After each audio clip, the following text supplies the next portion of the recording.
En el Huila han nacido prohombres que aportaron al desarrollo industrial y agrícola de Colombia en el siglo XX. Leonidas Lara y sus hijos fueron un ejemplo de superación y progreso. Como Leonidas Lara, me atrevo a decir, no ha existido un empresario huilense más importante antes y después de él. Leonidas Lara nació en Yaguará, Huila, el 8 de septiembre de 1856.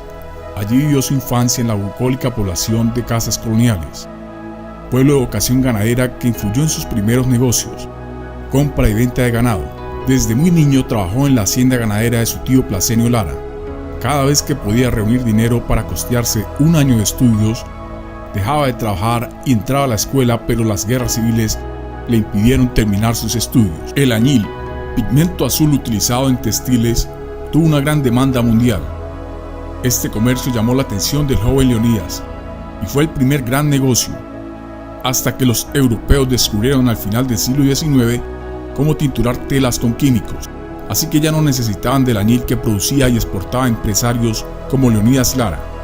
Entonces su negocio quebró. En 1891 le ofrecieron administrar la hacienda de Lahoyos. Los dueños de la hacienda eran los hijos del expresidente José Hilario López, quienes habían heredado la propiedad a la muerte del expresidente libertador de esclavos. La hacienda era una propiedad inmensa, abarcaba los territorios de Pitalito hasta San Agustín y parte de Isnos. Su explotación agrícola se basaba en la quina y ganadería. Al administrarla Leonidas Lara, transformó su economía al crear un ingenio panelero, lo que fomentó la siembra, molienda y elaboración de la caña de azúcar. Sembró miles de matas de café, y la hacienda se convirtió en la primera empresa cafetera del Huila. En Pitalito conoció a su esposa Mercedes Borrero, con quien se casó en 1895. Tuvieron 5 hijos: Luis Antonio, Rómulo, Oliverio, Ignacia y Amelia. La hacienda marchaba bien, era una empresa muy próspera, hasta que llegó la Guerra de los 1000 días. La hacienda fue decomisada por el gobierno colombiano por considerarla un baluarte de los rebeldes liberales. Solo hasta 1904, después de la guerra, la hacienda fue devuelta a sus propietarios, con los ingenios paneleros y cafetales destruidos, sin los cientos de caballos, mulas y cabezas de ganado. Los propietarios vendieron los terrenos de la hacienda y así desapareció esta gran empresa agrícola del Huila. En 1908, Leonidas Lara volvió a su pueblo natal, Yaguará. Sus hijos no fueron aceptados en la escuela por ser hijos de un liberal. Leonidas decidió cofundar un colegio con Ángel María Paredes, para lo cual Leonidas donó la planta física. Fue uno de los primeros colegios privados del Huila y de orientación liberal en el que se educaron varias generaciones de jóvenes procedentes de distintos municipios del Huila, especialmente hijos de liberales acaudalados. El 26 de enero de 1911 se radicó en Girardot, donde creó una empresa dedicada al comercio de la sal entre los municipios del Huila, Tolima, Cundinamarca, Antioquia y occidente del país. El 13 de febrero de 1913, en Girardot hubo un incendio gigantesco que destruyó gran parte de la población. Entre los damnificados estaba Leonidas Lara, quien con sus pequeños hijos Rómulo y Oliverio miraban cómo su almacén y casa se convertían en cenizas. La voluntad de superación de Leonidas Lara estaba a prueba de nuevo. Después de perderlo todo, obtuvo un crédito e inició un nuevo negocio. Esta vez incorporó a su hijo mayor a la nueva empresa, Leonidas Lara e hijo. En 1924 se unió a la empresa a sus 2 hijos ya mayores, Rómulo y Oliverio. De ahí en adelante la empresa se llamaría Leonidas Lara e hijos. Eustacio Santamaría, un empresario prestante de Bogotá, se asoció con Leonidas Lara y crearon la Compañía Naviera de Cundinamarca. Adquirieron un barco de 50 toneladas, el Cassandra. Llevaba carga desde Honda hasta Girardot. Después compraron el vapor Santa María, de 200 toneladas. Los negocios crecieron y adquirieron uno más grande, el Lorena, que llevaba carga río arriba y río abajo entre Barranquilla y Girardot. La crisis económica mundial de 1929 también afectó a los Lara. Las deudas en el exterior eran considerables, frente a lo cual don Leonidas Lara decidió enviar a sus hijos Luis Antonio y Rómulo a Estados Unidos a ponerle la cara a los acreedores. Consiguieron extender los vencimientos, pero además lograron nuevos negocios como la importación de todo tipo de maquinaria industrial y agrícola y distribución de camiones International Harbor. Los negocios se multiplicaron, Los hermanos Lara hicieron frente a diferentes negocios. Luis Antonio se dedicó a la empresa del café, Oliverio a la ganadería y negocios agrícolas en el Huila y Caquetá, y Rómulo al negocio automotriz. En los años 30 fueron los pioneros en fundar una estación de gasolina en Bogotá. Importaban y distribuían autos Studebaker. Con estos autos, en 1938 incursionaron en el transporte público en Bogotá, con la empresa Taxis Rojos, una flota de limusinas que se pedían por teléfono, tenía taxímetro, los conductores se distinguían por su amabilidad con guantes blancos y uniforme. Leonidas Lara e Hijos, además de la industria del automóvil, maquinaria agrícola, negocios de finca raíz, fueron los más grandes en producción de ganado vacuno. Esta gran empresa estaba a cargo de don Oliverio Lara, quien empezó un proyecto expansivo en la Amazonía. El proyecto inició en 1935 con la compra de la finca San Pedro, a orillas del río Orteguaza en Caquetá, una propiedad con una extensión de 2.000 hectáreas y 3.000 cabezas de ganado. Don Oliverio continuó la expansión de la hacienda y hasta el año 1960 Larandia tenía 35.000 hectáreas, donde pastaban 30.000 cabezas de ganado vacuno, una densidad de una res por hectárea. En Larandia se construyó una casona de 3 pisos como sede central. La hacienda estaba dividida en varios hatos. Se construyeron kilómetros de carreteras, puentes, aeropuertos, casas, puertos fluviales, establos y represas para dar energía a Larandia. Ningún latifundio en Colombia se igualó a Larandia en el siglo XX.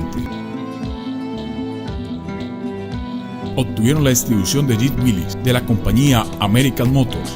Llegaron a ser los compradores más grandes de la misma. Autos que reemplazaron a la mula en la honrosa tarea de transportar a los campesinos en las montañas de Colombia. En 1949, fundaron en Nueva York Leonidas Lara Son Inc., compañía norteamericana encargada de manejar los negocios del café, que los Lara iniciaron en Estados Unidos. También abrieron oficinas en Bremen y Hamburgo, Alemania. Don Oliverio Lara, quien estaba a cargo de los negocios agropecuarios en el Huila y Caquetá, creó importantes empresas en Neiva como almacenes de compra y venta de café, distribución de sal, ferretería, venta de comestibles importados, vehículos Studebaker, repuestos de automotores y un moderno molino de arroz donde se hacía el arroz Lara. En 1944 compraron la hacienda Trapichito. Don Oliverio construyó modernos establos para el cuidado y exhibición de ganado. Esa infraestructura y sus influencias sirvieron para Neiva ser sede por primera vez de una feria nacional ganadera en 1955. La próspera capital huilense se engalana para realizar la Feria Exposición Pecuaria de 1955. Centenares de ganaderos de todas las regiones del país colman sus calles, haciendo que la vida normal adquiera un ritmo de fiesta que contrasta con su vida comercial. En Trapichito, don Oliverio trajo hembras y reproductores de cebú, de las mejores ganaderías de Texas y Florida. Fue sede de la primera lechería tropical tecnificada huilense. En Neiva construyó el Hotel Plaza en 1956 y otro con el mismo nombre en Florencia, Caquetá. En 1948, Leonidas Lara tenía un reconocimiento nacional como uno de los grandes empresarios de Colombia. La revista Semana en su portada titulaba Leonidas Lara, una fortuna sobre ruedas. Don Leonidas Lara falleció en 1951 en Girardot a los 95 años de edad. Sus hijos siguieron al frente de la empresa y en 1961 fundaron la primera planta de ensamblaje de vehículos en Colombia. Los primeros carros ensamblados fueron los Jeep CJ5. Era una de las plantas más modernas de Sudamérica. En 1972, la Fiat de Italia, el Instituto de Fomento Industrial de Colombia y Leonidas Lara e Hijos, quien aportó la planta, se asociaron y constituyeron la Compañía Colombiana Automotriz CCA. En 1982, Mazda compró la compañía y funcionó hasta el año 2014, donde se ensamblaron carros Mazda. El fin de Leonidas Lara e Hijos tuvo una gran influencia en las tragedias de la familia Lara, como lo fue el secuestro de don Oliverio Lara en la hacienda Larandia, el 27 de abril de 1965, un día antes de cumplir 60 años. Fue secuestrado, asesinado y enterrado en una fosa en algún lugar de la hacienda.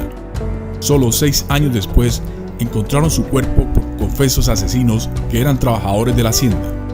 La tragedia del secuestro en la familia Lara continuó años después.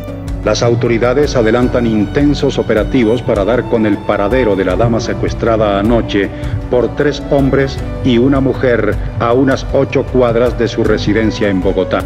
El 22 de junio de 1982, en Bogotá fue secuestrada Gloria Lara, hija de don Oliverio Lara. También fue asesinada en el secuestro el 28 de noviembre de 1982. Leonidas Lara e Hijos, en 1957 y 1960, se constituyó como la mayor exportadora de café. Tenían sucursales en 23 ciudades del país y brindaron miles de empleos. Durante los 50 años de existencia, fue una de las empresas más sólidas de Colombia. Fue liquidada en 1976, año en que se venció el término legal de constitución de la empresa. La familia no la prorrogó. La muerte de Leonidas Lara en 1951. El secuestro y asesinato de Oliverio Lara en 1965 dejaron secuelas que no se pudieron superar. El periódico El Tiempo en el año 2011 seleccionó a 10 empresarios más ricos de Colombia en el siglo XX, y uno de ellos era el huilense Leonidas Lara.